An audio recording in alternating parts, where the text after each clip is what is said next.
Pak Armiadi, di Takengon sendiri dan di Gayo secara umum belum ada kebun percontohan.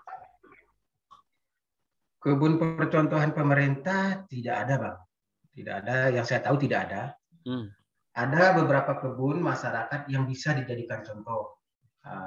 Ada petani yang mengelola kopinya secara baik, teratur, indah, dan menghasilkan. Ada cuman mungkin 1001, sangat sulit untuk menemukannya. Nah, yang ada pemerintah punya yang di Burnibius itu tanahnya milik pemerintah dikelola oleh masyarakat setempat. Pengelolaannya seperti perkebunan biasa. Jadi beberapa kali kita coba mengusulkan, itu pernah diusulkan menjadi kebun bibit. Jadi dikelola oleh pemerintah secara baik, jadi sumber bibit kopi di Tanah Gayo. Namun mungkin mereka tidak bisa mengalokasikan budget atau usul kita belum diakomodir, sehingga seperti saat ini masih dikelola petani secara sepetak-sepetak dan itu milik pemerintah. Begitu, Bang. Ya.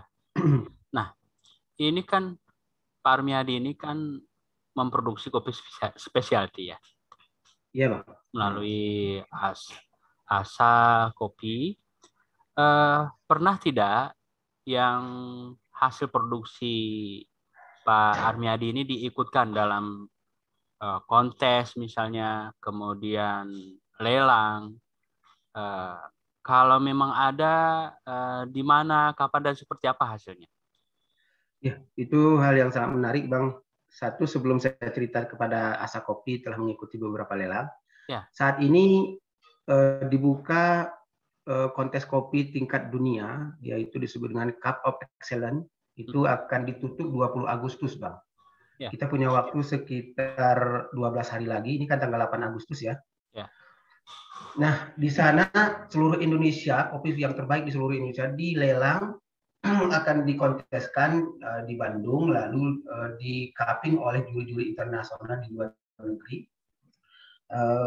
Nanti akan dilelang untuk seluruh dunia. Saya himbau kepada seluruh masyarakat di Gayo untuk segera mendaftarkan kopi terbaiknya ke lelang, ke kontes Cup of Excellence ini, karena sangat penting untuk melihat konsistensi dan keberadaan kopi Gayo. Jika kopi Gayo tidak ikut dalam kontes ini, maka marwah kopi Gayo semakin lama semakin rendah dan semakin hilang. Begini ceritanya, Bang. Kalau dalam kontes poli misalnya atau sepak bola, kalau kita mengirimkan 200 kelompok misalnya, ada kemungkinan 2 ataupun 1 masuk ke final. Tapi kalau kita cuma kirim 1, nah, misalnya Gayo hanya mengirimkan 1, saya yang mengirimkan kopi, lalu saingan saya di luar sana ada 2.000, maka kemungkinannya cukup kecil untuk merebutkan. Ini kelemahan di Gayo salah satu dalam hal kopi. Para petani kopi dan para eksportir, kalau koperasi itu kurang peduli dengan kontes-kontes seperti ini karena terlalu kecil bagi mereka kegiatan-kegiatan ini. Para perusahaan eksportir dan para pengusaha-pengusaha tuki-tuki kopi ini merasa kecil, hal kecil dan ribet. Tapi marwah kopi Gayo itu terletak di sini. Saya pernah mengikuti, Asa Kopi pernah mengikuti, jadi Cup of Excellence ini pernah melakukan uji dulu, disebut dengan Sumatera Prestige. Sumatera Prestige. Jadi hanya kopi Sumatera yang diuji. Alhamdulillah saya dapat juara 1 dan juara 2. Nah, itu kan mengangkat bahwa kopi Gayo itu punya cita rasa dan unggul. Begitu. Nah, itu kita pernah ikut, dan beberapa kompetisi dari AIKI kita juga pernah ikut, dan mendapatkan 2 kali juga juara. Nah, di sisi lain, kejuaraan diikuti Gayo ini banyak Gayo yang tidak ikut sehingga mengambilkan kopi-kopi yang lain. Bukan artinya tidak bisa kopi lain itu unggul, bukan. Seharusnya berbanding dengan jumlah dan kapasitas dan kualitas yang dimiliki. Jika kita tidak terlibat, maka yang orbit di media, yang orbit di pasar dunia adalah kopi-kopi yang selain kopi Gayo. Rugi bagi daerah penghasil kopi paling besar di Sumatera, jadi rugi ya kita tinggal gitu. Jadi saya ingatkan kembali bahwa Sumatera Cup of Excellence dibuka pendaftarannya dari tanggal 2 sampai dengan tanggal 20 Agustus 2021, dan itu menjadi cikal bakal pertama dilakukannya kapal Australian di Indonesia yang mengikuti kegiatan-kegiatan yang sama di dunia seperti Panama, ya, Brazil, segala macam, yang harga jualnya itu bisa 10-12 juta per kilo. Yang penting di sini adalah nama yang terangkat. Nama yang terangkat ini. Jadi kalau kita banyak mengirimkan sampel dari semua komponen kopi yang ada di Gayo ini, kemungkinan peluang untuk majunya itu juga ada. Jadi ada dua yang saya sampaikan. Pertama kapal excellent, yang kedua tentang yang dilakukan oleh Asap Kopi bahwa mengikuti kegiatan-kegiatan lelang itu bagi saya itu penting. Karena bagi para generasi muda yang suka berbisnis di kopi, menang kontes adalah viral. Menang kontes adalah modal, karena buyer akan mengejar Anda. Nah, itu adalah amanah yang penting. Jadi kalau kita ingin jadi artis, misalnya seperti menang KDI kalau dulu ya, menang KDI itu ikut kontes. Ikut kontes. Kalau ingin cepat ditahu orang siapa kita, maka tunjukkan kopi terbaik kamu. Tunjukkanlah kopi terbaik kamu sehingga kamu terangkat. Karena dengan terangkatnya kamu, maka nama daerah juga. Jadi selain kontes yang dijuarai tingkat Sumatera tadi, kontes apa lagi yang diikuti? Termasuk lelang, Pak Armiadi? Kontes yang diikuti itu ada beberapa kontes di Bandung dan di Jawa yang dilaksanakan oleh AIKI. Ya, ada beberapa kontes lain yang dilaksanakan oleh SCAI, namun kita tidak dapat juara, hanya nominasi sekitar juara 4 dan juara 6 ya.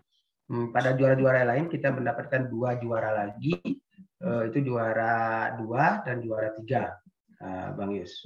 Begitu Bang Yus. Ya, kalau untuk buku kemarin, sudah ingat judul buku yang kedua? Sudah Bang. Ini buku yang saya selalu baca. Ya. Dan ini buku yang bagi saya membuka pemikiran bahwa buku untuk kaya itu ada ternyata. Ya. Itu buku kalau ingin kaya itu ada bukunya. Selain dari Al-Quran dan hadis. Apa Al-Quran dan hadis? Itu tahajud, sedekah. Ya. Ini secara praktis itu ada di buku ini bagaimana kita membina keyakinan, meriset pemikiran yang selama ini cepat putus asa, itu namanya autosugesti. Lalu bertanggung jawab, membina keahlian, dan ada 12 prinsip yang di buku ini yang cukup bagus untuk dibaca dan diyakini. Jadi semakin yakin kita, semakin cepat tercapai apa yang kita maksud. Ya. Ini kan bukunya kelihatan tua sekali ya, seiring perjalanan Pak Armiadi nih. Bisa disebutkan judulnya sama nama penulisnya? Napoleon Hill. Napoleon Hill, Berpikir Maju, Sumber dari Setiap Sukses. Oke. Baik. Kemarin saya beli buku cetakan ke-12-nya itu dipinjam sama teman. Ini buku cetakan kedua atau ketiga. Ya. Ini yang buku bersejarah. Karena kelihatan dari covernya yang sudah lusuh ya, semakin berwibawa bukunya juga. Ya, baik Pak Armiadi, terima kasih. Nah, kemudian kita kembali ke kopi tadi. Tadi disebutkan bahwa persoalan kopi Gayo itu Pak Armiadi, ini anak mudanya nggak bertani. Nah, didominasi orang tua, dan ini kan jadi semacam ancaman terhadap kopi Gayo juga, menyangkut kelangsungannya. Nah, sustainability dari produksi benar. Betul. Untuk sistemnya, kemudian kelangsungan kopi Gayo juga. Selain persoalan petani milenial ini yang kurang interest bertani terhadap kopi Gayo, apalagi persoalan dan tantangan kopi ini, Pak Armiadi? Banyak, Bang. Ada beberapa poin. Coba saya rinci. Yang pertama adalah perubahan iklim, Bang.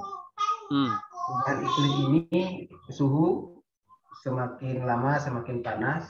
Jadi butuh varietas baru yang adaptif bahasanya, Pak. Adaptif itu artinya menyesuaikan dengan perubahan iklim. Jadi di Gayo ini dilakukan secara turun-temurun, Bang, keunggulannya. Tradisional ya? Tantangannya adalah perubahan iklim. Namun masyarakat Gayo itu sudah melakukannya dengan cara melakukan turun-temurun dengan menyeleksi kopi-kopi yang terbaik. Jadi kopi-kopi itu lahir di kebun-kebun petani dengan nama yang dibuat berbagai macam. Contohnya ada Ateng Janda, Ateng Super, Ateng Rahmat.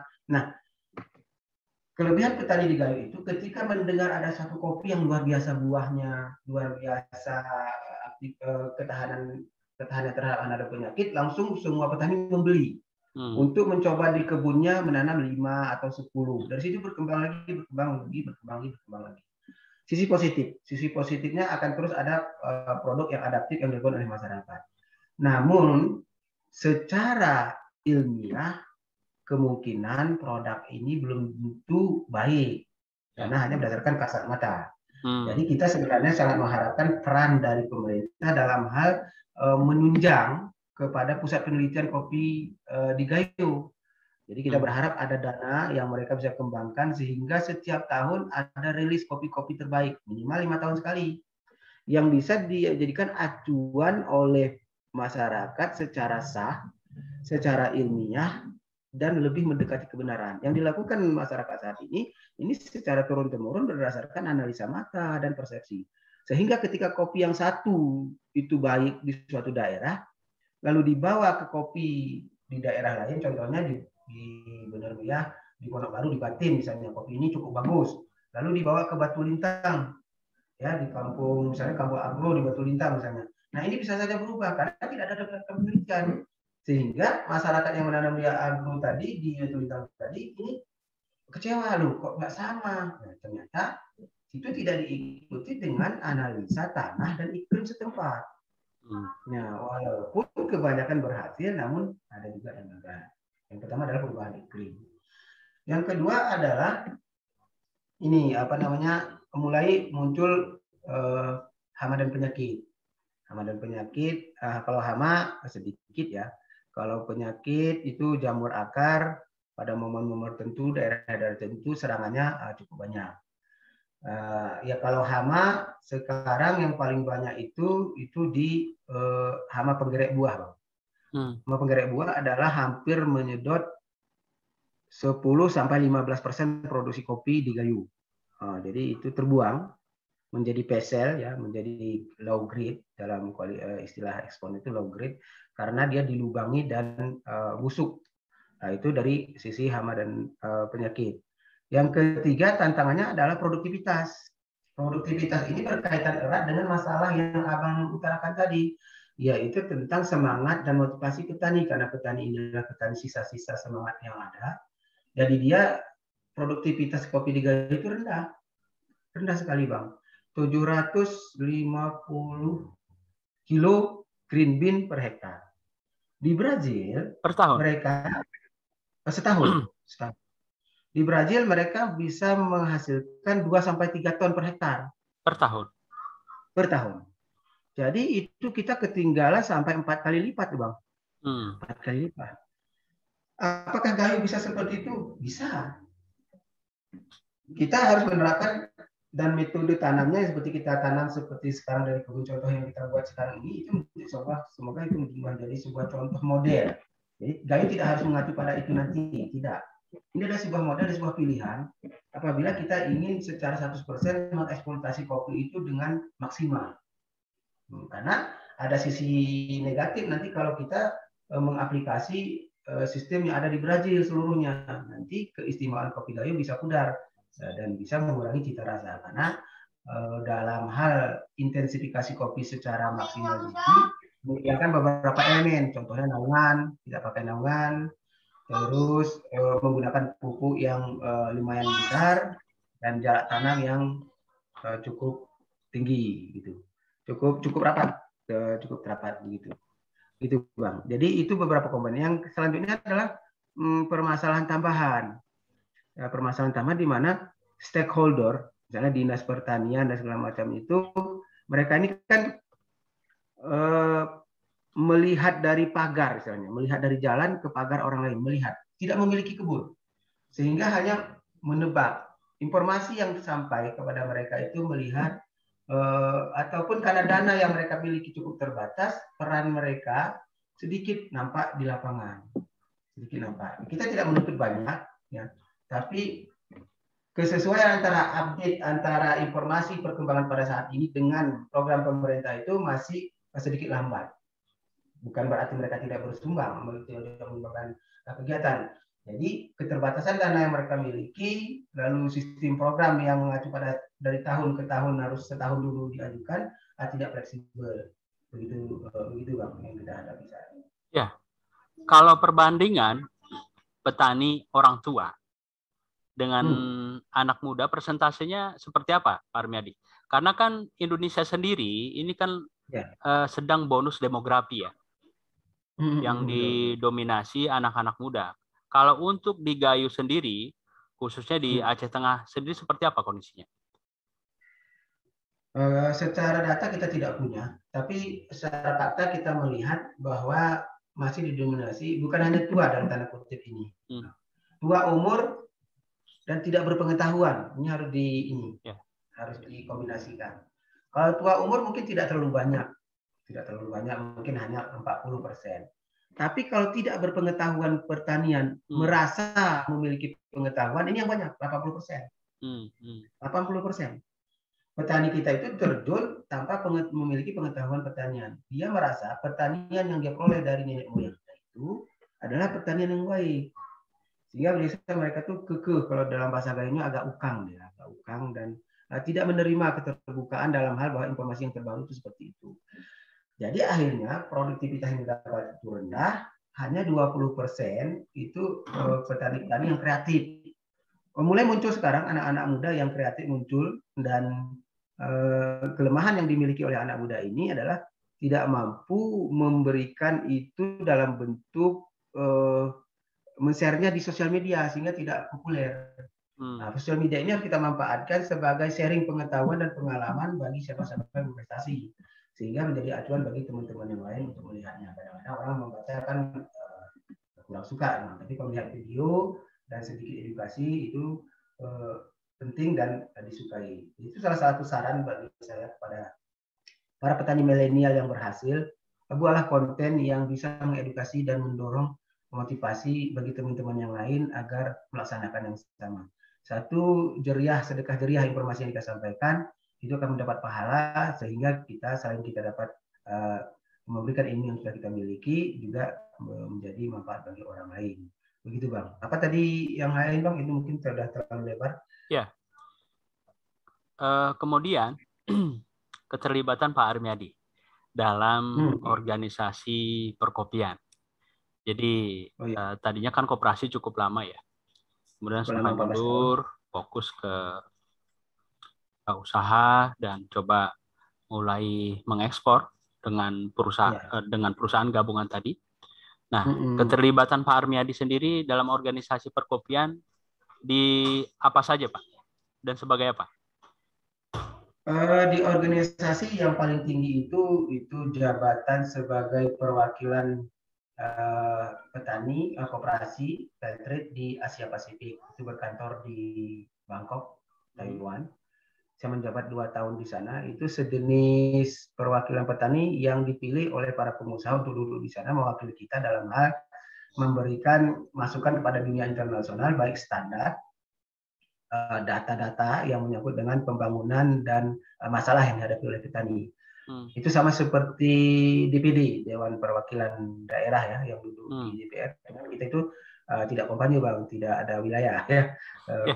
Dan itu duduk di sana itu kita gilir setiap generasi muda ini kita berikan waktu 2 tahun. Ini karena COVID, jadi tidak ada rapat umum anggota sehingga masih ditunda. Yang lain saya banyak bergabung di perlindungan kopi Gayo. Kopi Gayo, saya juga di sana sekretaris cukup lama dari awal perintisan indikasi geografis Gayo itu. Saya terlibat dari awal sampai sekarang. Sudah setahun yang lalu saya tidak lagi. Saya mengurangi aktivitas. Salah satu aktivitas yang Abang sebutkan tadi, selain eksportir, pengusaha owner Asap Kopi, saya sekarang mencurahkan energi dan tenaga untuk memberikan waktu dan membangun kebun contoh itu tadi Bang, kebun model. Kebun model tadi. Jadi aktivitasnya itu banyak di organisasi perlindungan kopi Gayo, di NAP. NAP itu asosiasi Peltrade. Yang kedua itu banyak ada bergabung di IKI, di Aiki. Kalau yang satu lagi, sebentar saya lihat Bang, ini ada di apa? Tadi malam kita juga diskusi walaupun agak hangat panas. Jadi Dewan Kopi Kak, Dewan Kopi Aceh. Dewan Kopi Aceh. Dewan Kopi Aceh. Oke, baik. Itu yang saya ingat Bang. Ya. Kalau untuk ASA sendiri yang diproduksi apa aja? Green bean banyak kita kirim ke Gigi Royal, Anomali Kopi ya kalau di Jakarta itu Quintinus Java. Selain itu banyak perusahaan-perusahaan yang hanya membutuhkan 100 sampai 200 kilo ke Jakarta itu green bean. Yang kedua roasted bean juga beberapa kedai yang kita supply karena kita menggunakan aplikasi online saat ini ditangani oleh istri dan beberapa staff. Dan bubuk kopi Bang, bubuk kopi mulai dari hampir semua varian bubuk kopi ada seperti specialty, natural, long berry, blueberry, honey, ya, wine dan kopi luwak dalam bentuk bubuk dan menyediakan kita memiliki 2 gerai saat ini, satu di Banda Aceh, satu di Takengon untuk melihat langsung produk kita dan membeli langsung produk kita di tempat tersebut Bang, begitu Bang. Ya. Ini kopinya dari kebun sendiri atau dari kebun binaan dari petani? Kebun saya itu tidak cukup karena produksi kita itu sekitar rata-rata untuk ekspor sendiri sekitar 5 ton, untuk produksi di bubuknya itu sekitar 2 sampai 3 ton per tahun. Itu banyak kita beli dari petani binaan yang kita bina sehingga sesuai dengan karakter kopi yang kita miliki Bang. Gitu Bang. Ya. Ya seperti disebutkan ya, menyangkut kualitas. Dan ini kan mesti terus dijaga ya, untuk menjaga kepercayaan konsumen ya. Benar. Ini tantangan yang terakhir yang paling besar itu adalah kopi Gayo ini tidak lagi sedikit bisa masuk ke Uni Eropa karena sangat ketat pemeriksaan organik dan non-organiknya. Ada mengandung unsur glifosat ya, glifosat. Isu terbaru bahwasanya ini menjadi pertentangan. Memang ada 2 persepsi Bang. Apabila kita mengumbar kepada media bahwa kopi kita ini sudah tidak atau kurang organik atau sedikit yang organik, jadi pemerintah agak pusing ya, karena ini sensi negatif bagi mereka. Ya. Tapi satu sisi apabila kita tidak sampaikan penggunaan herbisida yang lebih praktis itu banyak dipilih, sehingga semakin membabi buta dan tidak terkendali. Jadi ini memang dilema nih Bang. Ya. Gitu, Bang. Kalau untuk pasar Amerika sendiri gimana? Apakah punya kebijakan yang sama seperti Eropa? Sekarang Amerika lebih longgar dalam hal glifosat saat ini, tapi mereka sudah juga masuk apabila buyer ini terkumpul dalam asosiasi kopi yang berstandar fair trade dan standar kopi organik, tahun 2021 ini sudah menerapkan hal yang sama bahwa ambang batas glifosatnya itu semakin rendah gitu Bang. Ya, begitu dia. Sedikit lebih longgar dari Eropa. Ya, ini artinya perlu penyebarluasan informasi ke masyarakat, saya pikir, di samping membuka ruang kesadaran untuk kembali ke organik. Nah, karena yang namanya kualitas bagus itu pasti barangnya akan dicari orang, kemudian harganya juga lebih, gitu kan? Apalagi tren kesehatan juga secara umum, secara global, bahwa orang pinginnya organik, begitu kan? Dan ini jadi tantangan tersendiri bagi semua pihak pelaku kopi, khususnya di Gayo. Nah, kemudian yang terakhir ini, Pak Armiadi, ini luar biasa perjalanan panjangnya sampai jadi eksportir, kemudian mengelola usaha sendiri dengan jatuh bangun ya, sempat berhutang juga. Jadi panen, tapi panennya tidak ada yang beli. Jadi pesan ke pelaku kopi, terutama ya hal penting dari Pak Armiadi ini sebagai penutup dan penyemangat. Banyak yang ingin saya sampaikan. Pertama, kopi Gayo itu harus dijaga secara baik. mari generasi muda Indonesia, ya generasi muda Gayo khususnya, peduli dan kopi Gayo adalah aset yang tidak bisa didigitalkan. Kalau dulu telepon ya, warnet jadi telepon, lalu bubarlah warnet.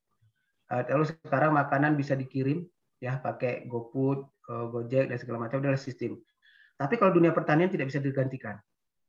Tidak bisa digantikan. Tidak bisa digantikan. Ini adalah sebuah bisnis yang kekal. Jadi sebuah bisnis yang kekal. Jadi adalah memiliki tanah, memiliki perkebunan adalah aset. Jangan terbalik. Jadi kita menjual tanah demi jabatan. Ada ya, ada di budaya di kita ini. Jadi asal jadi polisi, asal jadi bidan, kadang-kadang kita menjual kebun. Ini kebalik. Seharusnya dari polisi, dari gaji kita berkebun, dari segi kita ini memiliki kebun. Nah, dan berbalik. Karena orang lain di luar sana, baik dari Jawa, dari Medan itu, melihat Gayo itu adalah mutiara yang sangat berharga. Berbondong-bondong. Setiap tahun, Gayo ini nggak lama nih padat ini Bang Yus. Jadi setiap tahun. Juga termasuk kejadian di Gunung Merapi, meletusnya Gunung Merapi di Sumatera kemarin, di Medan itu hampir 1000-an sudah pengungsi mereka ke Gayo gitu contohnya. Bukan tidak bisa. Kita yang pemilik di sini selaku putra Gayo itu jangan sampai nanti kehilangan marwah. Nah, yang kedua bahwasanya dalam hal industri kita sudah melihat kemajuan dari generasi mudanya. Tapi dalam hal hulunya, pemeliharaan dan budidaya kopi itu masih sangat ketinggalan. Hal lain yang ingin saya sampaikan adalah mari kita meramaikan kontes Cup of Excellence, karena dia juga adalah sebuah nilai yang menunjukkan nanti kita ini benar-benar kopi berkualitas atau tidak. Karena sangat penting bagi saya untuk ikut di sana, karena memberikan sumbang pada daerah sebagai memberi nama terbaik nanti bagi kita. Kita ramaikan, dan mari kita kirim sampelnya sebelum batas waktu yang telah ditentukan. Yang ketiga, dunia sudah berubah. Jadi kepada para petani kopi, dunia itu sudah berubah. Jadi sistem bertani juga sudah berubah.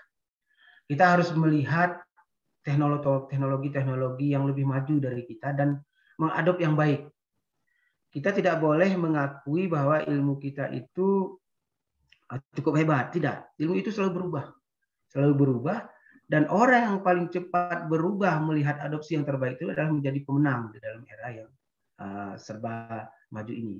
Jadi jangan lagi bertani sistem lama.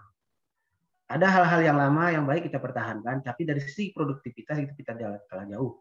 Jadi kita harus mengikuti tren terkini, model-model terkini dalam hal pelaksanaan budidaya kopi agar bisa mencapai hasil yang maksimal. Memiliki kebun adalah sebuah kebanggaan. Saya sedang mengembangkan tren bertani itulah gaya hidup. Bertani itu adalah kemewahan. Jadi jangan merasa minder jadi petani, karena petani itu di luar negeri itu adalah orang yang sangat kaya raya. Cuman karena kita salah mengelola, kita menganggap pertanian itu sesuatu yang hina. Ternyata bukan. Kitanya yang belum bisa mengelola sumber daya yang diberikan Allah ini secara baik. Karena kopi kita ini tidak bisa ditiru dimanapun, hanya ada di Gayo dan rasanya sangat luar biasa. Gitu loh. Jadi memiliki investasi kebun sebagai petani adalah kemewahan. Ke depan nanti, dan ini sudah mulai berjalan, hampir 50% pegawai yang ada di Aceh Tengah itu memiliki kebun ini Bang. Jadi akhirnya nanti petani tidak memiliki kebun, pegawai memiliki kebun. Nah, ini beda lagi. Yang lebih itu no problem. Ya, jadi ada lagi nanti kita yang memiliki kopi Gayo, tapi hanya orang-orang yang dari luar Gayo yang berkebun kemari, dan kita akhirnya jadi apa? Jadi nanti kita hanya terbengkalai, bahkan jadi naudzubillah sampai menjadi pengemis ya di negeri sendiri. Ini penting. Jadi kopi Gayo itu penting dilindungi karena sumber pendapatan yang cukup tinggi. Karena petani yang baik adalah petani yang dapat menghasilkan 120 sampai 200 juta per hektar per tahun. Nah, apabila kita belum bisa mencapai itu, berarti kita belum yang terbaik. Jadi mari bersama-sama belajar, saling sharing pengetahuan.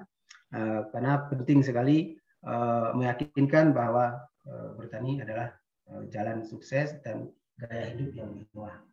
Begitu Bang. Terima kasih Bang.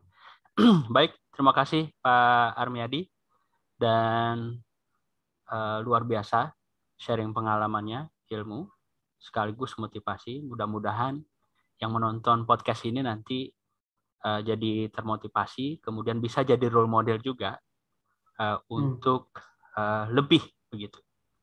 Dan doa saya pribadi, karena ini sepertinya ke kebun lagi ya.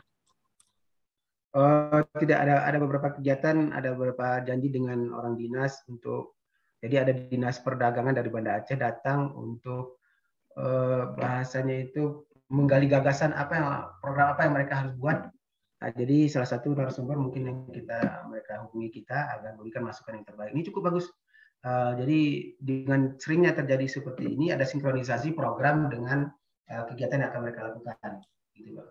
Ya, mudah-mudahan lancar dengan dinasnya, termasuk di kebun saja, untuk mengelola dan maksimalkan keberpencontohan kopi ini, sehingga ini lagi-lagi bisa salah satu jadi rujukan.